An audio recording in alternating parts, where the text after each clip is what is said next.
Hi, welcome to Baby Adventure. In this video, we will learn how to check the horn in Yezdi Adventure. For this, first we have to remove horn. There is a bolt of 12 mm.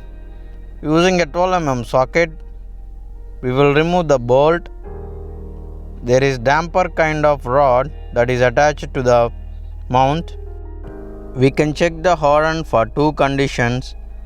One, for a low volume, there is a screw kind of adjustment behind the horn.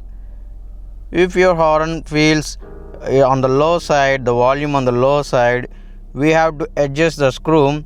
The screw adjustment increases or decreases tension on the diaphragm of the speaker.